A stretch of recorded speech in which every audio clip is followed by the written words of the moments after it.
All right. Actually, just a second.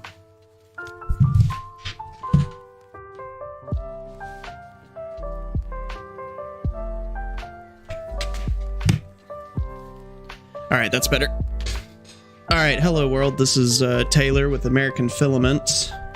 It is Sunday afternoon for me right now, and I'm going to be, just like the title says, 3D modeling, or not 3D modeling, CAD modeling a sledgehammer, specifically a sledgehammer head.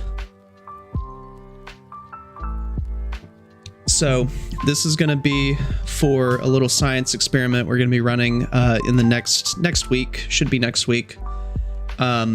Basically, search for sledgehammer.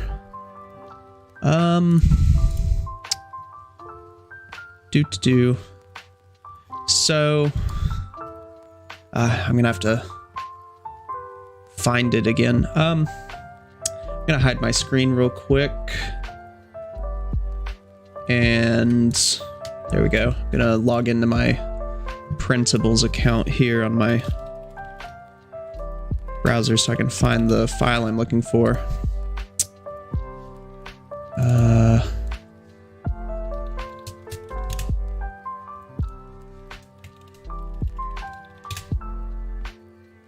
There we go.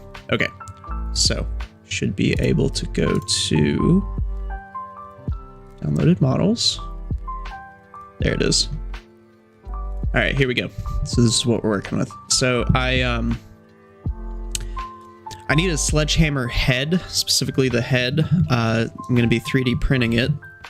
And I found this model that I liked. I liked the look of this sledgehammer head here by Mark Gee. Shout out Mark Gee on printables. And I 3D printed the head. So this is a 1 pound sledgehammer. So this would be like a handheld mini sledge, basically. I need like a full size, I think 5 pound. I think a full size sledgehammer is 5 pounds. Might be wrong. And I got a 36-inch hickory sledgehammer handle from Home Depot that I'm working with here. So I need to modify. Well, I say modify, I'm actually just going to remodel it from scratch and base it off of his design. I'll probably base it off of his enough that I'll call it a remix and go in here and say that I remixed his design, because I really do like how this looks, what he did here. But I need to change it up a bit so that it'll fit the hickory handle I got and also be a larger for a full-size two-handed sledge. So that's what we're going to be working on. So I'm just going to be working on that, fussing about in Fusion 360, and y'all can come along for the ride. So yeah.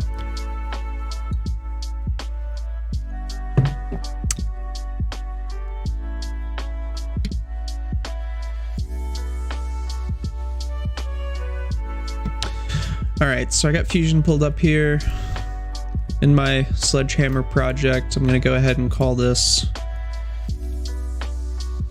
Sledgehammer. And I'm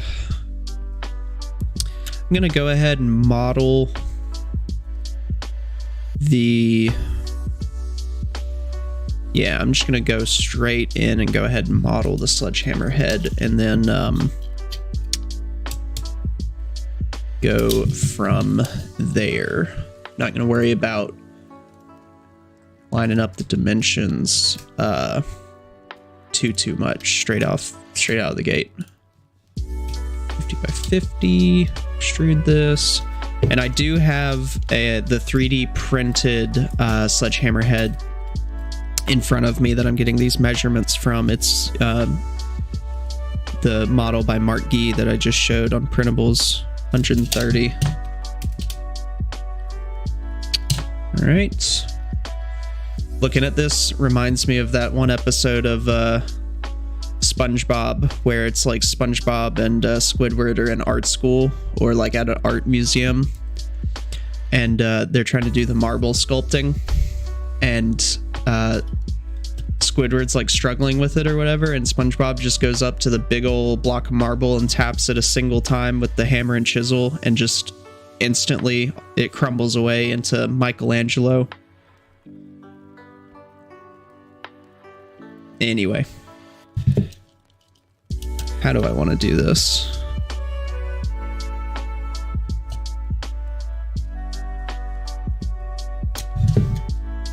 I'm going to put a mid plane in here, hit OK. I'm going to go here,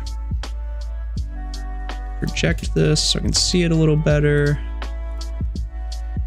give myself some construction geometry to work with, my lines in, and now I want this to be 45 degrees and cuts in about 10 millimeters, so that'd be about 10. Then will the symmetry tool give me what I want here? Yes, it will. Okay. Now I'm just gonna mirror these. Here we go. Extrude. So yeah. Here we go. -40. There we go. All right, so that's one side. I'm actually going to go ahead and put all the chamfers and everything on the one side now, so I can just do one mirror feature and get all of it. Save my work real quick. So, chamfer. Let's see. He has. These are fillets. This is filleted. So, start with a fillet here. This edge, do 1 millimeter. What does that give me? Okay, 3. Go a little further. 4, 5, 5. What does 7 look like? Let's do that. Okay. And then should be able to do this. 3 millimeter. That's a bit much too.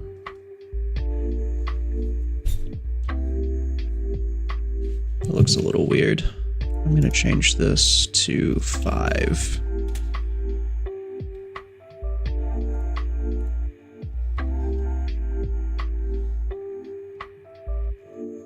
Okay, so... Okay, because of how that's gonna do that, I'm gonna go ahead and mirror this and this over this plane right here. Okay. Now what happens if I... Okay. So what if I grab both sides 2 millimeters? Yeah, that looks okay. Let's go with that. Hide this plane. Looks all right. So you would think I'm going to pattern. I'm going to use a pattern tool to get this on these other corners. You would think, since it's a square, I'd use the rectangular pattern, but should be able to use a circular pattern. And where's my origin? Yeah. Should be able to use circular pattern. Grab the feature. Should just be this fillet that I want to pattern. Tell it 4. If you look at it here, yeah, that looks like it's going to line up. So this should work. Okay, hold on. Features, fillets, axis 4. So I think identical. No? You're not going to make this easy for me, Fusion?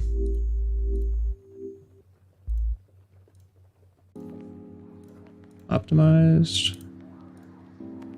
There we go. If at first you don't succeed, keep bashing your head against the wall until it works. Alright, so yeah, I use the circular pattern to get that fillet on all 4 corners. So if I ever want to change it, I just have to do the one and it'll update all 4 to be the same. Okay, save that. Bring back my midplane. Chamfer. So now that I have, hide that just to, now that I've rounded over all of these corners, I intentionally did the fillet first to round over all these corners so that when I grab the chamfer tool and I click on this edge, since I have tangent change turned on, and since these corners are rounded, it's just going to grab this whole thing in one go, and I don't have to click every single edge individually. So do that. Good 3. Oh, wait a minute. Oh, it's... yeah, so if you see, because of the thing I just said where I did the fillets first, it's not going to let me chamfer it past a certain point because the geometry is going to get weird because of the fillets. So what if I go back before the fillet chamfer? So this is what I'm talking about. Now, I'm going to have to click every line individually. Not a huge deal, just a little slower. 3, 5, what's 5? Look, that's too much. 4, 3 millimeters looks good. Click that. And now what does that look like? Okay, what if I edit? No, not configure. Edit. What happens if I grab this now? Okay. Circular pattern. Alright. So turn this back on. Mirror. Chamfer. Over here. Okay. Mirror tool's not being kind to me today. Come on. Adjust. Optimized. There we go. Okay, hide this. Put the fillet back. Circular pattern. There we go. Okay, so this is a sledgehammer head. I made it the exact same size as the 1 pound sledgehammer head. Whoops, that's not it. Right here by Mark Gee. So again, this is a 1-hand mini sledge, single hand 1 pound sledgehammer that I 3D printed. That's what size this is. I need it to be larger though, so I need it to be like, I don't know exactly how big a full-size sledgehammer is, so I'm just gonna kind of wing it and go by eye. But, so this one was, let me edit this, 130 millimeters, so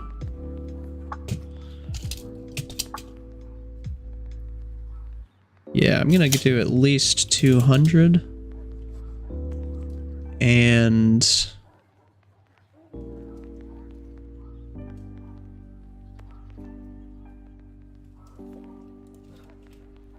my calculator.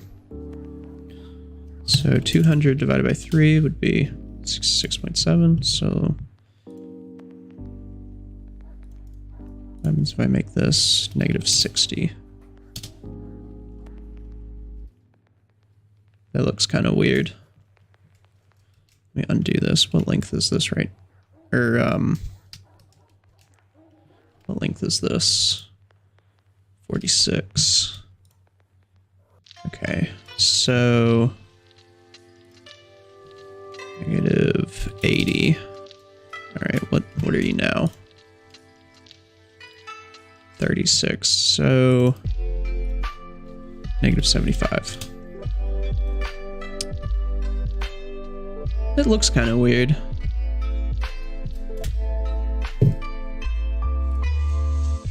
I'm gonna hide my screen just real quick. I'm gonna look up Sledgehammer. I don't want something crazy to pop up for some reason. Images. What does a sledgehammer look like? see. That's not a good picture. Come on. Okay, here we go. So...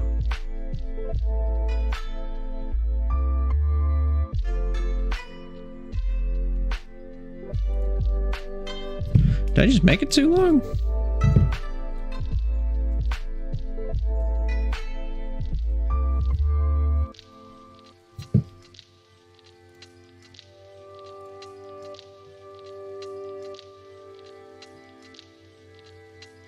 Maybe.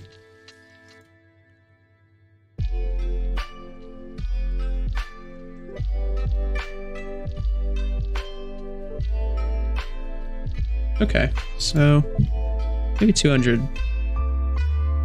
isn't what I want. So let's do change this back to -40.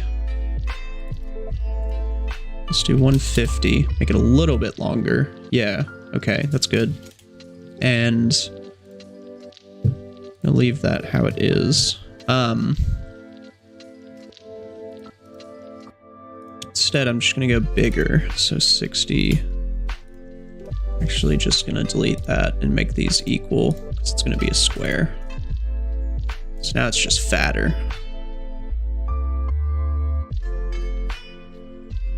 Made it a little bit longer. Made it fatter. 150.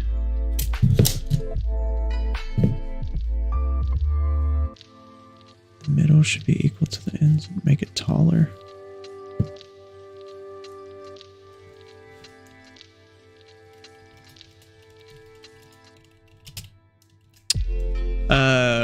Kister in the chat. I just looked over at the chat. It's I'm actually gonna be 3D printing this. This is for a little experiment. I don't want to give too much away, but I'm gonna be 3D printing this Sledgehammer head. So it's gonna be like plastic, 3D printed plastic, FDM 3D printed plastic.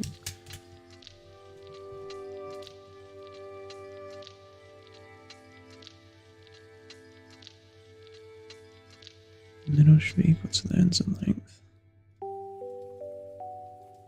Yeah. 66.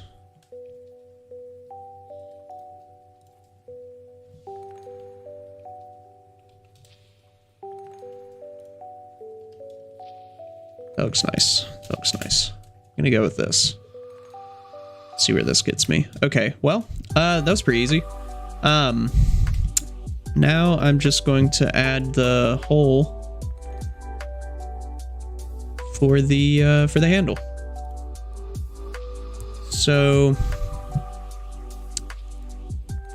this one that I was going off of has a square hole in it, but the handle I have is round.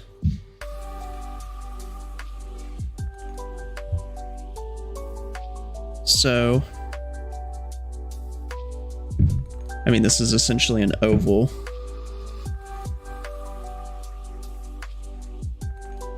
Can I get what I need with the ellipse tool?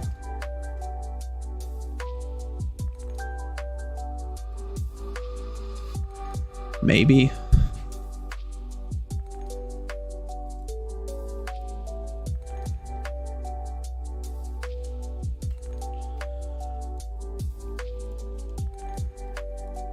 Let's see.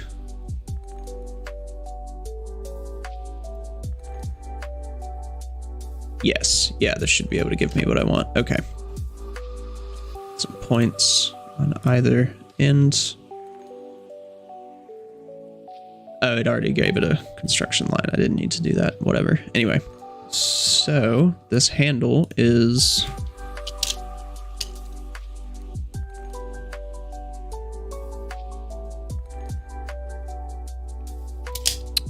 $30 by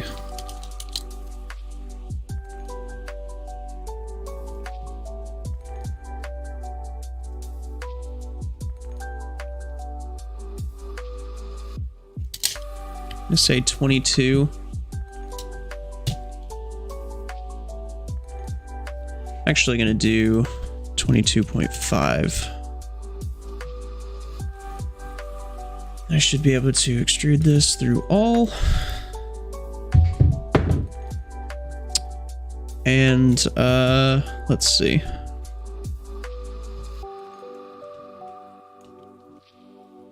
What's gonna happen? Can I even chamfer this? Oh yeah, okay, cool. Chamfer that and chamfer.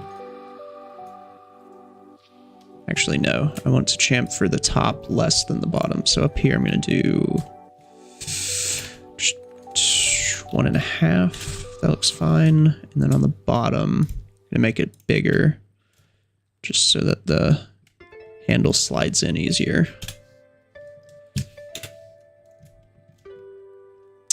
Okay.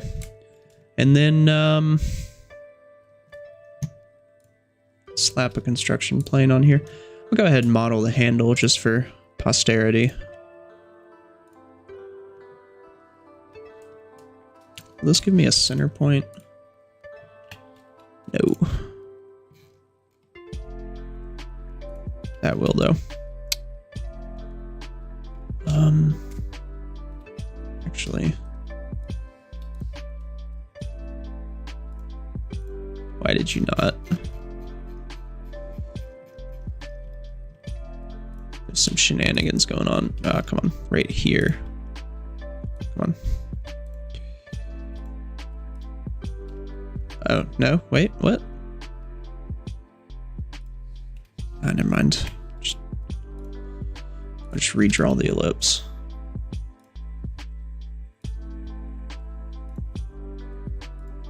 There we go. And just lock it. It's fine. Extrude.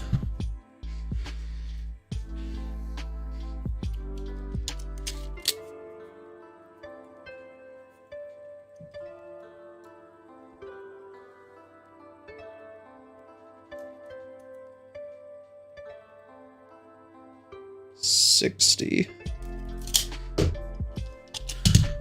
-60. Oh, that is... Okay. Hit okay. This is the head.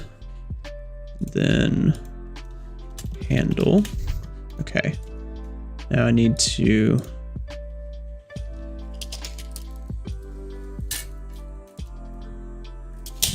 Another 40.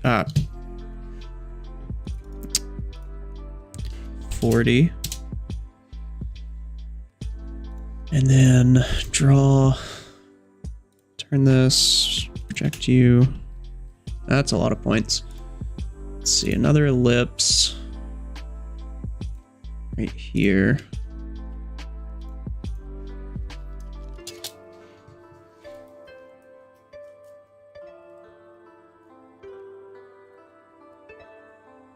It's about 45 by...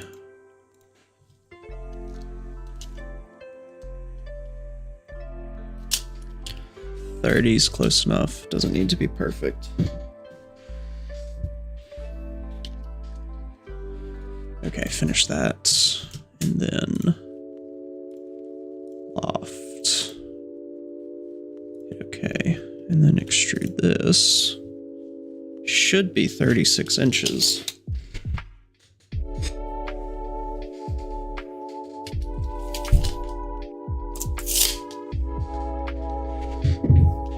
It's 32 inches because it includes the bit that goes in the head. There's the handle. Give this a nice little... come on, click on the edge. Round over. Turn the head back on. So...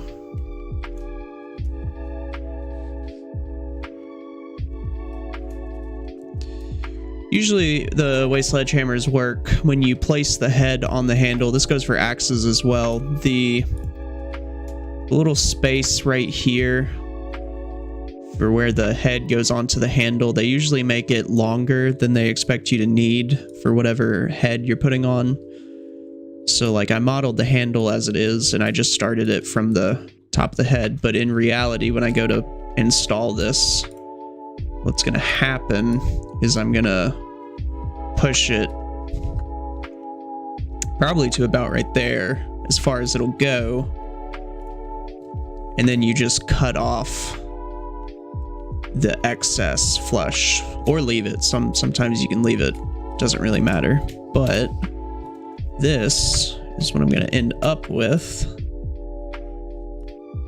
That looks like a sledgehammer. It's a little square. But I think this is a good first attempt. I'll go 3D print this, see how it turns out. And then, looking at the chat again, Kister, yeah, I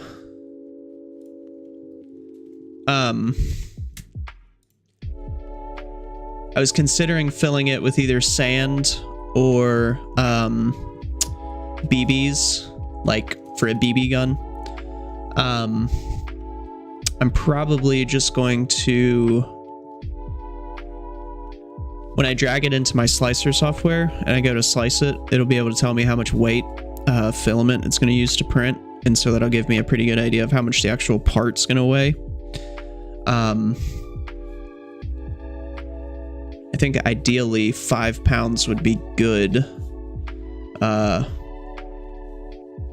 kind of am, I'm going to see how much it weighs. If it weighs too little, I may not do this, but I'm going to print it with like 95-ish% infill. So it's like basically solid.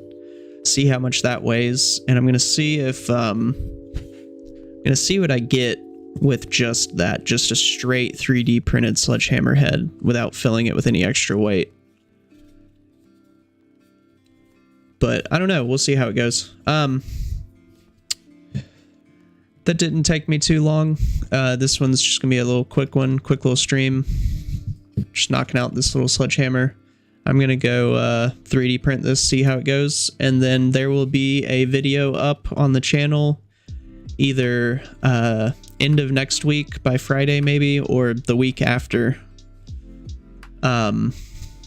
with the results for how this little experiment's gonna turn out. So definitely stay tuned and check that out. All right, thanks everybody for watching.